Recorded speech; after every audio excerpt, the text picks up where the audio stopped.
रात के 2 बज रहे हैं।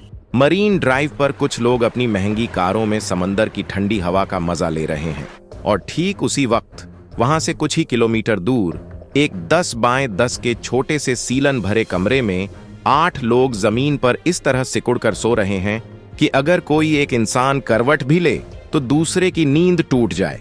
ये है मुंबई की असली तस्वीर, वो तस्वीर जो आपको फिल्मों, टीवी सीरियल्स या इंस्टाग्राम रील्स में कभी नहीं दिखती।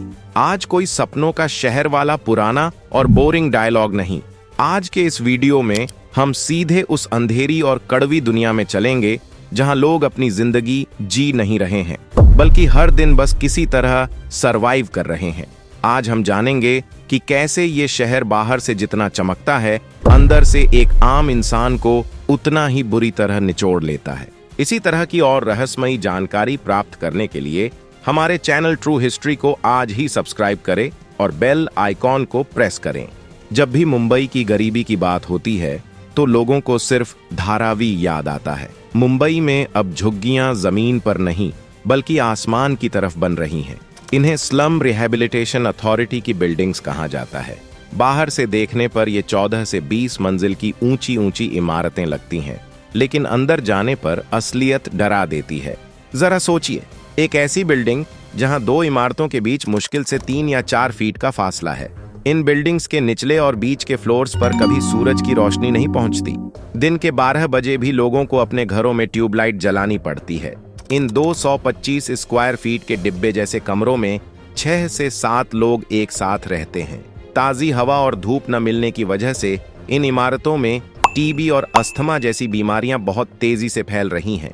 लोगों का कहना है कि पुरानी झुग्गियों में कम से कम धूप और खुली हवा तो मिलती थी, लेकिन इन वर्टिकल स्लम्स, खड़ी झुग्गियों ने तो उन्हें जिंदा ही कंक्रीट के डिब्बों में पैक कर दिया है।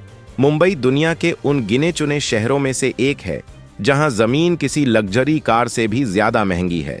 जो मजदूर, सिक्योरिटी गार्ड या टैक्सी ड्राइवर यहां काम करने आते हैं, उनके पास इतना पैसा नहीं होता कि वे एक कमरा भी किराए पर ले सकें।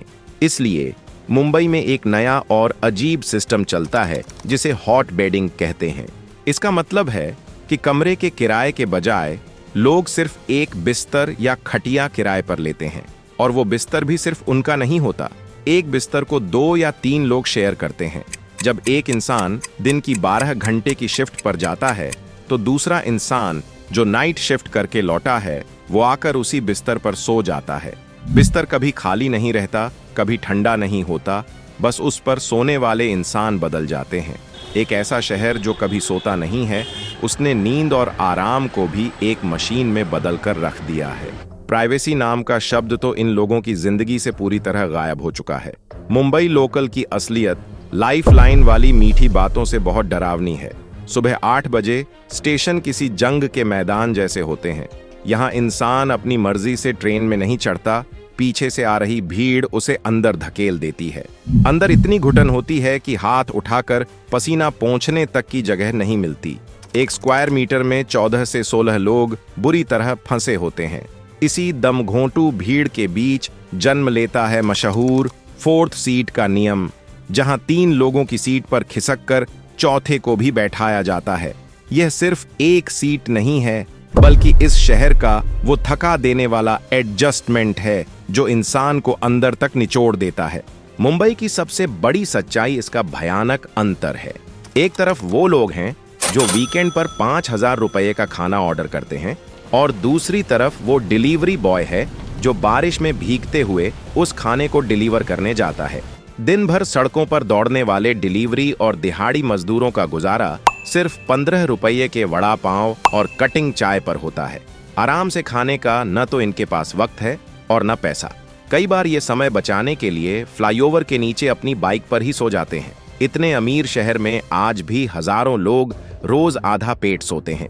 छोटे शहरों यूपी, बिहार, राजस्थान से आए युवाओं की सबसे बड़ी त्रासदी उनका झूठा दिखावा है। 10 गुणा 10 के दमघोटू कमरों में रहने और बॉस की गालियां खाने वाले ये युवा गांव जाते वक्त कर्ज लेकर महंगे गिफ्ट्स ले जाते हैं ताकि समाज को लगे कि लड़का ऐश कर रहा है। सफल दिखने के इस भारी सामाजिक दबाव ने इन्हें डिप्रेशन में धकेल दिया है। करोड़ों की भीड़ वाले इस शहर में इंसान अंदर से बहुत अकेला है। हर साल मानसून के मौसम में मुंबई डूब जाती है।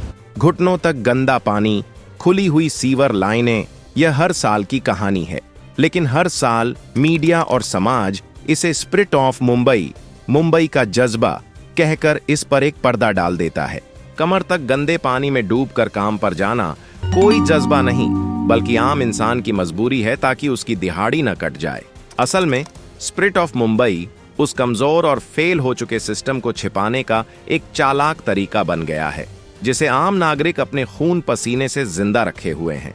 मुंबई एक मशीन है जो आपको निचोड़कर इतना मजबूत बना देती है कि आप किसी भी हालात में जी सकें।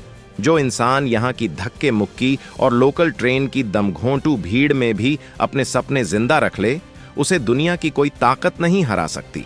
अगर मुंबई की इनसाइड लाइफ का यह कड़वा सच और जमीनी विश्लेषण आपको पसंद आया हो तो वीडियो को तुरंत लाइक और शेयर करें। ऐसी ही सच्ची और बेबाक वीडियोस के लिए चैनल को सब्सक्राइब करके बेल आइकन जरूर दबाएं। जय हिंद।